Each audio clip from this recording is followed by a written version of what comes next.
วางลมนะครับวางมือน้ำแน่ทางนะเปื่อนชับยางผ่านวัดเลยพี่น้องเอ้ยพุ่นนะทางก็เปื่อนชับมันเป็นดินนี่โดดแต่เมินฝนตกกันเนาะโพอะไรเนี่ยโพโดนบ่พี่น้องเอ้ยตอนเช้ามาเปิดคลิปกะพาเจอไปย่างตลาดนัดก่อนเนาะเพราะว่าไม่ได้ออกไปข้างนอกหลายมื้อแล้วบ่มีได้กินเพิ่นอยากลงตลาดนัดไม่ได้คอยลงหรอกพี่น้องเลยมาโคตรหลายแฮะเนี่ยย่างขึ้นไปเอารถอยู่เพื่อนน้องอินเตอร์เพิ่นเนาะไปขี่ห้างคันเดียวกะ เปลี่ยนกันขี่ไปขี่มาอยู่ไปลงเลยเนาะกับทักทายสบายดีเด้อเนาะสบายดีตอนเช้าวันนี้พาปลุงไปเลาะเบิ่งตลาดนัดกันเพื่อนแท้ไม่ได้ไปก็แต่โดนไปก็แต่ไปเอาอันหลับสิหลับก็แต่ไปเอาอันว่าลาบหมูลาบไก่น้ำอันมอต้าพุ่นสบายดีปลุงเนี่ยสบายดีแล้วปลาดุงหนาช่วยแล้วว่าหนาปลาดงแต่ทงน้ำติปลาดุงไอ้ทงน้ำปลาดุงอยากปลาดุงเบื่อไอ้ตาอยู่น้ำป้าตื่นเลยหางยังไม่ได้ไปตอนนี้ก็เป็นเวลา6 โมงกว่าพี่น้องเนาะตื่นมาขู่คนเลยหนึ่งเขาแล้วเรียบร้อยไปทางเลาะเบิ่งตลาดนัดก่อนพอดีว่าตอนเช้ามื้อนี้กับฝนไม่ได้ตกเนาะถ้าฝนตกแล้วเช้าห้องคือ10ไม่ได้ไปว่าอันนี้ก็ฝนมืดกึ่มอยู่หางเช้าวันนี้คืนนี่ตกอยู่ตอนเช้าไม่ได้ตกก็เลยพาฝนไปก่อนไม่ใช่ได้อย่างเดียวมากินโอ้ยเพื่อนทำมันจุกยังหมดตื่นไปจ้ะปลุกกันแล้วกันตื่นนะพ่อจุกเอ้ยรถให้ป้าแน่นี่มึงเพิ่นก่อนพี่น้อยหนูเติงทะเลซีนช่างไปใช่ปะจังหวะคนหายแย่เห็นไหมเจอไปใจอะไรค่อย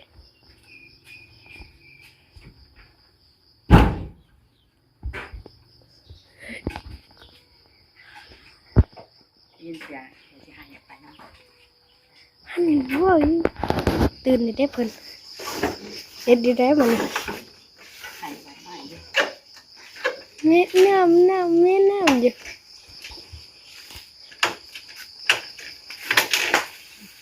ย่างคัดเดียวนี่ก็จะกินไปสักก็แกงน้ำด้วยคือหลังก็มันจะเป็นยังก็คือดังแก๊กๆหน่อมาไปค่ะพบพ่อกันที่ตลาดนัดเนาะไปเบิ่งกันที่เธอ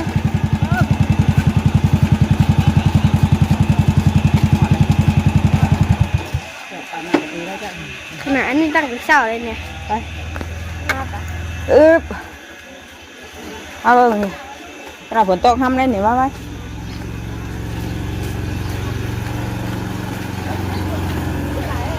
ไปงานยังเอ้ยเมื่อดามแต่เช้าเอาบ่ได้บ่อ๋อคือว่ามาแต่เช้ายังว่าบ่ทันอยู่วันนั้นเช้าก่อนคนขายกะ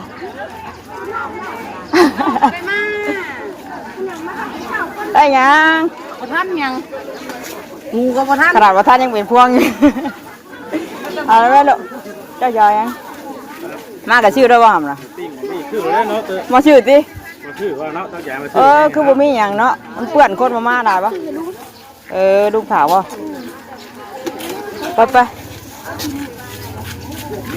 คือยังไงสินคนหลายอยู่ของบ่มีคนขายปานใดพี่น้องเนาะคืออย่างนี้ใช่หำน่ะอยู่พุ่นบ่ได้มีคนบ่คนบ่ได้ขายหยังห้า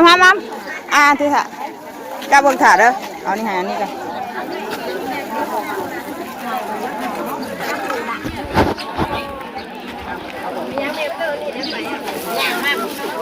เริ่มมือเริ่มบ้องถ่ายที่กระเพาะเลยแม่เอาเงินให้ไรยังไงเอาเงินให้ไรดีแล้วเอาให้น้องเอามาซื้อให้ไรเด้อตีจับน่ะ เอาชุดนี้วัดละโอ้ยนานทีสิมากอ่ะวัดไรใช่ไหมอะไรกว่าโอ้ยมันเปื้อนพี่น้องเอ้ยพุ่นอ่ะคนหนดบ่มีเป็นไรเนาะยังนี่ข้อกันไว้อยู่ กินผลไม้ นี่เด้น่ะพูดชื่อกับมีอยู่ ไม่อยากได้ คิดเอาได้ไหมถูกยังด้วยคือไอเตอร์ว่าอยากกินผลไม้เด้คนชื่อก็มีอยู่เต็มกระตายอยู่พุ่นอ่ะวะเงินอะไรปลาดีได้ว่าปลาละมีน้ำฮะมีน้ำปกติคือว่าพากระมากับเบิดได้มันยังก็คือว่าเอาไอเตอร์ว่าอยากมาอันนี้ลุงผ่าชื่อพี่อย่างนั้นลุงผ่าคือพี่เจ้าแต่ขีดตีนเห็นยังไปหากระมาเลยชิ้นหมูแล้วก็เบิดแล้วว่ะเนาะยายสิเราก็ซื้อชิ้นหมูเอาไหมอยากกินก็เลือกเอาจะจะเอายังเอาเงินกับแพง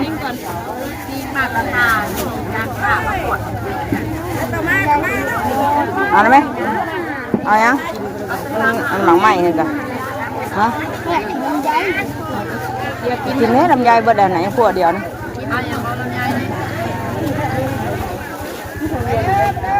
เลือกเอาจะได้ยังก็ได้ก่อนจะเด็กน่าจะเหยียบรังนะระวังเด้อไก่จะเป็นพวกไป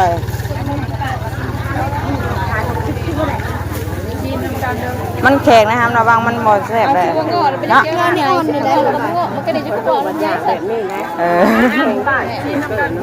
น้องกระตาได้ดิเอาเลือกนู่นเลือกเอามาหมดเอาเด้อเป็นเดี๋ยวได้บ้างไหมคนมาขายข้างนอกพี่เป็นเนาะแต่เขาขายอยู่ในมันเปื้อนแล้วพากระนองมานอกพี่พี่น้องเอ้ยมากับบัวทันคนไหนคือว่ามาแต่เศร้าอยู่ชิ้นหมูกับเบิดเลยไม่ได้อย่างได้เตอร์เป็น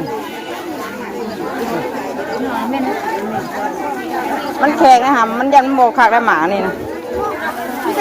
แข็งไหมครับ มันแข็งแล้วมันอย่างเน่า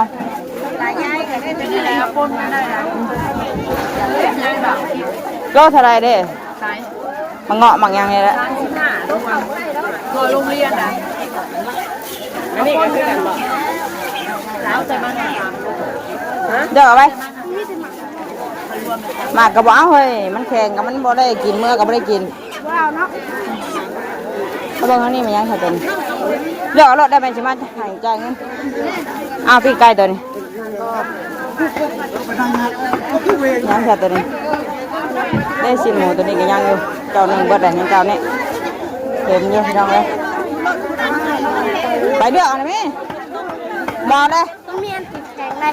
ไปเดือกของเพื่อนได้ไปวางเบิดได้บ่เฮยชิ้นหมูนะได้เดี๋ยวติเปิดไว้ใช่แล้วเปิดได้หำชิ้นหมูกะสองจ้ะนี่หน่อยเดียวนี่เห็นไหมมันจะทานหมูเอาเถอะ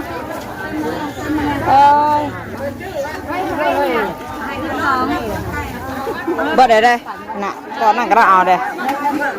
ชิ้นหมูกะโอ้อยู่ใกล้เป็นพวงก็ไม่ฆ่าเพื่อนนี่ไม่ได้ป่ะ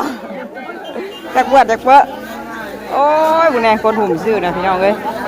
มาทานได้แบบนี้ขี่รถได้ไหมมาได้ยังมาเตอโอ้ย เมื่อไหร่ยังได้สิ้นหมูสรุปสิ้นเนาะ ไปย่างปะโมมี เพราะว่าไปซื้ออันกระปุ่นเลยแรกเราจะมาซื้อขับเปียก่อน เขาเปียกอยู่ในเพื่อนเลยจ้ะเราไม่ได้ขายบ่อยู่ในเราไม่ได้ขายเพื่อนมันมีเราเลยเอาไหมกระปุ่นก็ได้เอาด้วยไปเอาอย่าได้ก็ได้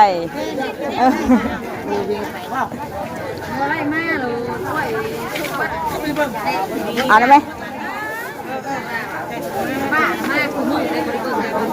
ซื้อกระปุ่นนี่ได้สามารถกิน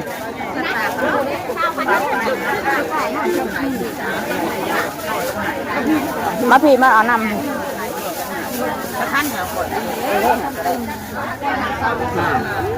ใส่ก็จะบอก เฮ้ยย่อมาแน่ กระปุกมันมีเหงื่อติเอาใส่ถุงค่ะน้ำมัน2 ถุงเนี่ยไปสั่งไล่พุ่นตักถุงเท่าไรน้ำมันกะพกบ่เอา3ก็ได้ใช่ยังมาคู่กันนะกระปุกมันมีเหงื่อติ ใส่ยังไงนี่ได้เอาไปซื้อกันค่ะ ชื่ออีกบ่ ซื้อกันค่ะ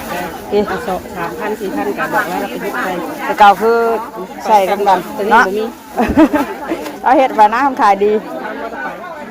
ไปด้วยกันนั่งเรือกับน้ำไปด้วยกัน เอา2 โลพ่อคนบรายน้ำเนี้ยคนขายบรายโอ้ทางขายแต่เก่าอยู่ในพุ่นเปื้อนได้บ่มีคนขายมาได้ไหมครับมาถามกระปุ้นก่อน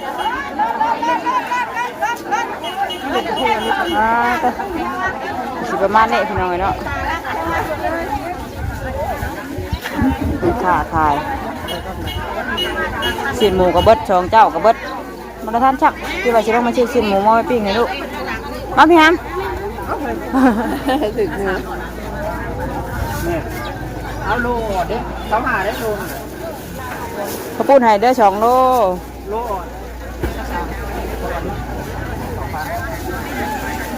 มาพี่ดู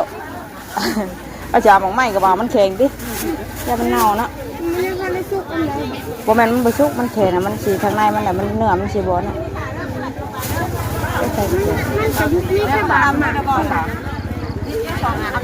ขาข้าวปุ้นก่อนเบิ่งให้น้ำมัน3 ถุงพอปะพออยู่แล้ว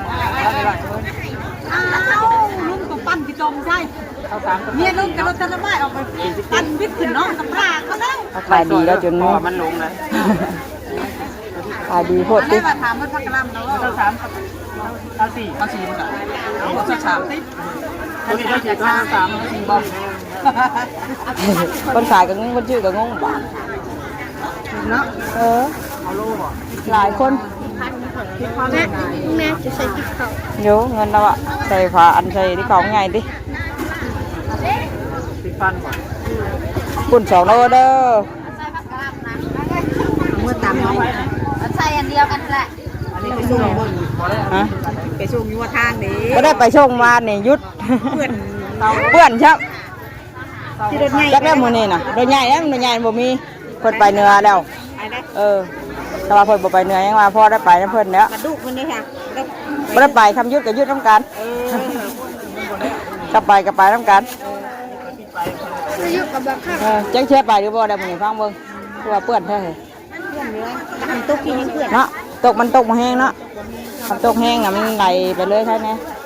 ตุ๊กหัวแห้งกับผู้เพื่อน เนี่ยขนาดทางบ้านเฮาอะไรเนี่ยคือทางบันใหญ่ ทางนี้มันยอดใช้น้ำได้แท้หำผิวน้ำกระปุ่นนั่นเล่นเลยได้นี่ แม่นได้ได้หนิ ว่าล้อเหรอวะกินมันเจ็บเลยเหรอวะ โย่น้ำได้วะ จะได้ฝุ่นมาได้หนิกินบัดตายได้กี่เหี้ยกี่ห้อยเนาะนี่นี่ 2 โลเด้อ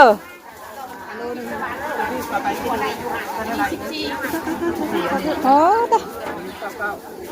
ตัวมาแต่เช้าเชี่ยวอยู่เนาะมันยังกระเบิดอันนี้ แม่อันนี้ยังมาแต่เช้าอยู่เลยเนี่ยเอ้ยกับคนสิบุลายเลย ไปได้แบบปิ้งไก่แล้วไปได้นะเอาไปซื้อร้านของลุงได้นะใช่นะเปิดมาได้สั่งกินหมูกระเบิดเอาไปซื้อปิ้งไก่ไปเอาไหมซื้อปิ้งไก่ปิ้งตับก็ได้2 ปิ้งหามาให้น้องอันนึงเปิดได้สั่งก็ได้ 18กับ15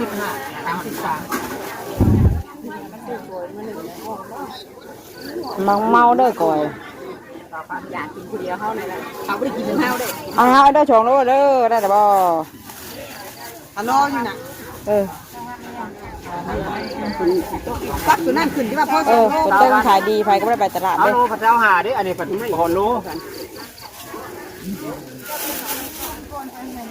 เป็ดกำกว่าเอาเลยเอา2,000 3,000เนี่ยเอาว่า บ่แซ่บเนื้อรสบ่แซ่บ อยู่นี่คือขายแบบนี้ กับน้ำพร้อมนะ3 ถุงเท่าไหร โลนึง5 บาทแม่เงินก่อนเงินแล้วกันพอก่อนเอาก่อน2,000 3,000 ของแล้วมันที่ ขอบใจไป ทำอันนี้ทำให้นอกก็ได้ บอกเอาไปชื่อไหมเอาชื่อคู่กันเอา เดี๋ยวว่ามันต้องน้องมาในเด้อบ่า 2,000บ่ไปค่ะเอาไปเมื่อมาได้อีกสั่งได้แต่กระปุ้นนี่แล้วมาสู่ป้ากินดูแม่น้องจุกกิน ขายเป็นผันมันบ่ได้เงินน่ะ โอ้ยระวังลมเด้อเมื่อเด้อป้ากระเปิ้นเปิ้ล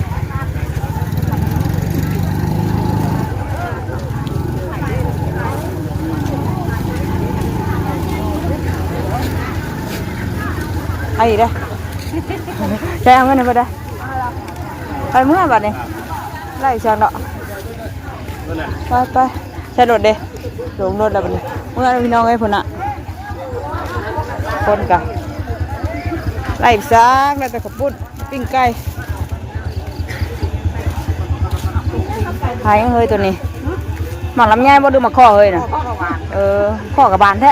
เอาไปเลยกินชมจะได้ชมมันเป็นไงข้อบานมันจะเอาชมบานดิเอ้ยเอาใส่กระดาษรถไปเมื่อบานดิชื่อช้างบ่ทันพี่ช้างน่าจะขับปุ้นคือว่ามาที่เช้าอยู่กับชิ้นหมูกับเบิดว่าเนาะเบิดกระแตมาได้บ่คุณน่ะโอ้ยปวดว่าคนขับเปียกคือไม่ได้มีบ่ไปแม่ขึ้นฮะใส่กระดาษรถไปขึ้นเกี่ยวบ่ไปกระปุ่นกับน้ำมันถนัดมาดูเลยไปเมื่อเพื่อนผู้ใดบัดนี้ประมาณนี้เนาะพาเราตระตะลีก็ได้เปื้อนคนลายยังกับบ่พอคนเนาะสิ้นหมอกสิ้นหมูกับบ่ทันโอ้ยคือว่ามาแต่ซักบ่ทันของคน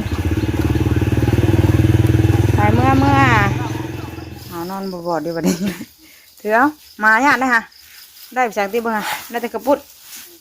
งานคนหมดท่าน กับปิ้งไก่ แล้วแรกเราที่ซื้อหมังใหม่มาให้น้องน้องมาแค่ มันแข็งดิมันเน่าแล้วเนาะมันบ่อยากทอดปานใดหลายมื้อหลายวันได้เพิ่นก็ได้อันเตือเพิ่นยังบ่ตื่นอยู่ไปเด้อเมื่อไรเด้อวันมาจังหวะยังมาปล่อยงัวหำไว้ช่วยก่อนมาปล่อยมันกินหญ้าห่านห้องงูอยู่หน้าหญ้าก็ไว้เล่าบักลมเด้อมื้อไหนนานที่ไปกับท่านมูติทั่วไปแต่เช้าอยู่เนาะ6 โมงกว่าไปกันตอนนี้ก็6 โมงจะโมง6:47พี่น้องเลยต่อเพิ่นทั้งขายแต่เช้าไอ้ดีสันแย่มาคนขายตั้งแต่เลิกจ้ะ เนาะสิ้นหมูกับไปห้างนึงรถเราจนยุ่งอันของเครื่องเรากลับมาตัวนึงรถพอดีเบิดตอนสุดท้ายเลยโอ้ยว่าทันครับ ย่ามาคนขายตั้งแต่เลิก มื้ออื่นมาดงจังหันได้นี่บ่มีแนวดงครับบ่ย่างเขาบัดนะหำเพิ่นดงบัดได้เมืองนี้บ่ขึ้นมาแม่ยังขึ้นมาปล่อยงัวได้นี่ลงไปเกี่ยวหญ้าอันนั่นให้มันเบิดคือเก่าเลยนี่ม่วนขึ้นก้อนชงกะล่วงย่ำหำเว้ย เก่งจนล่วงนี่จำได้แล้วนักรถไป4-5 โลผู้ใส่เก่งก็บ่ได้ไหลลงเบิดเลย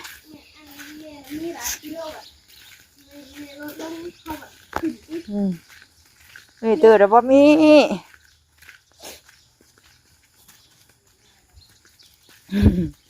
ถ้าเพิ่นลงไปตลาดว่าท่านพี่จังอย่างกระเบิดไว้แท้ตัววะ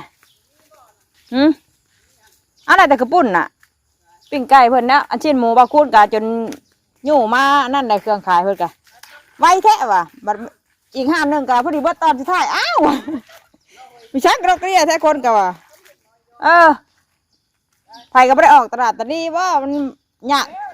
ทางเปื้อนทางอย่างโดดมันยากกับมันชื่อนี้มันใกล้